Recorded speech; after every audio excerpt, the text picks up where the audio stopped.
can, but even if you're talking about using a method, right? At some point, unless you're thinking of your brain as some kind of a machine to remember, right? Then the only way the method is going to work well, still the same process.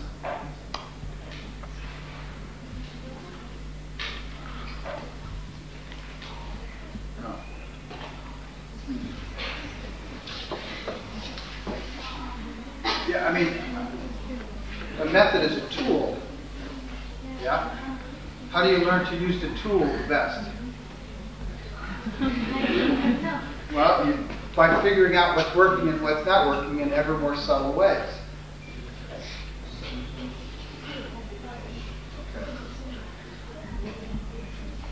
Yeah, I mean, I guess what I'm saying is that there's no... You can force yourself to remember things. You know what the difference between understanding and remembering? There's a big difference, yeah? Okay. There's a big difference between remembering and understanding, yeah? Okay. When you understand something, it's become integrated into you. It's deeply part of you. And so it can participate. This is important but difficult to communicate. Something that you understand, when you understand something, it goes really deep inside of you. Yeah? When you remember something, you have to remember the context, the original context of it, in order to remember it. I think we're beyond the language here.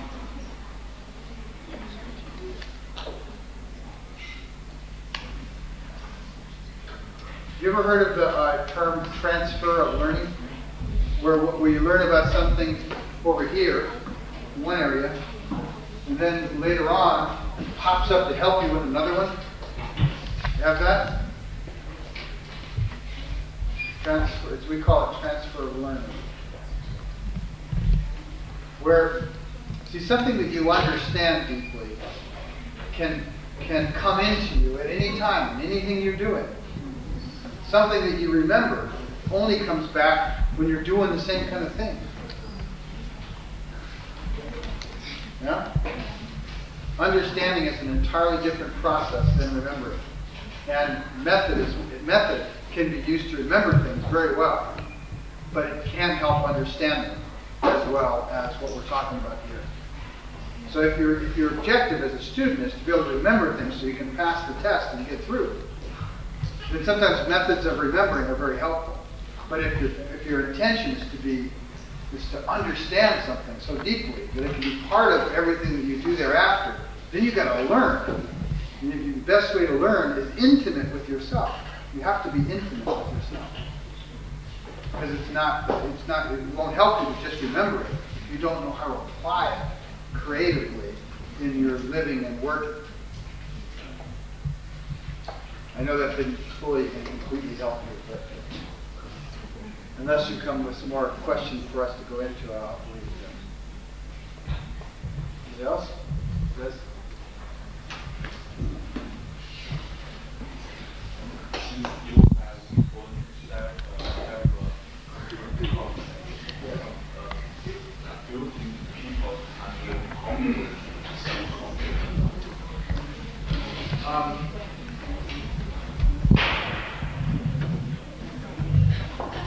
The question was, do I think that people can learn how to learn through computers? Yeah?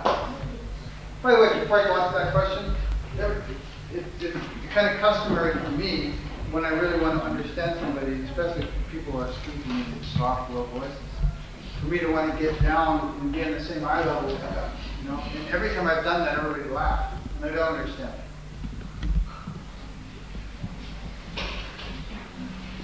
Can anybody help me with that? Huh?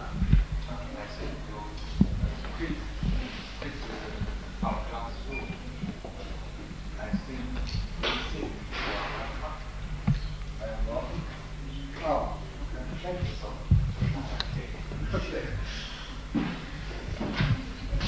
So back to the question about computers and whether computers can help people learn to learn. Here's the thing. The thing that's different about learning to learn than learning about subjects is learning to learn comes from the pervasiveness of the practice of learning.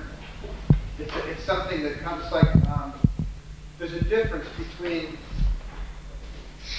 it's a good sport.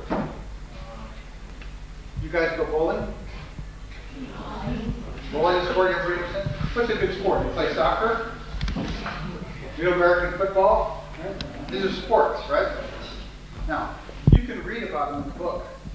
But if you read about them in a book, the fact that you read how to throw the ball just right doesn't mean when you pick up the ball that you can do it.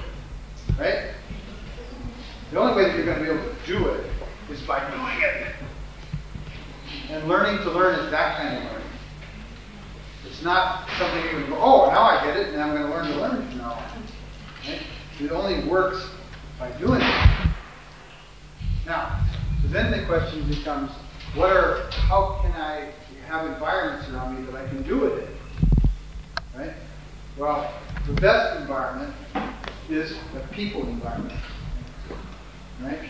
The people environment. Like we talked about, remember earlier on we said, there's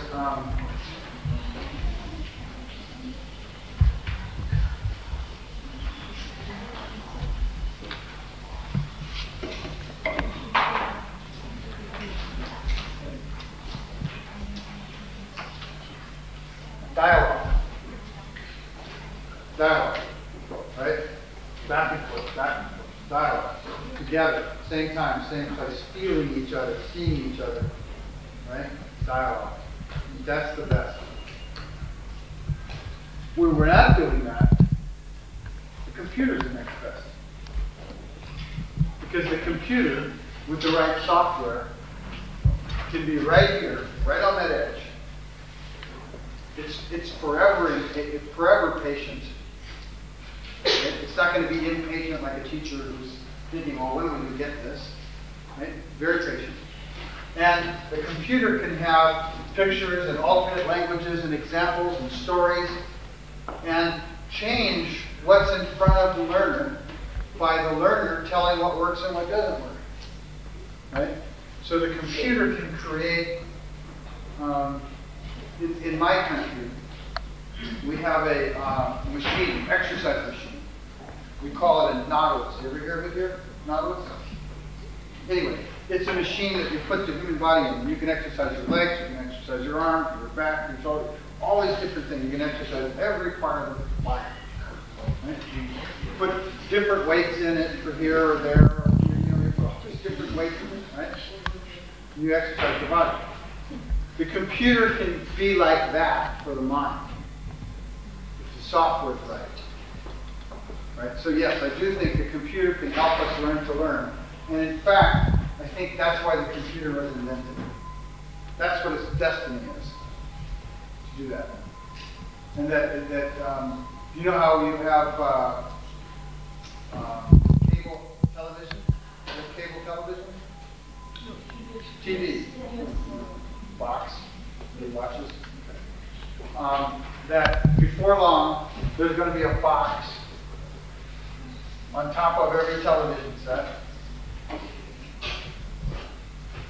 And it's going to allow children and adults to be able to use their television set as a window to learn through into anything that human beings know. And it's going to work the way we've been talking about. 20 years from now, this is what's going to be. Everywhere, all over the planet.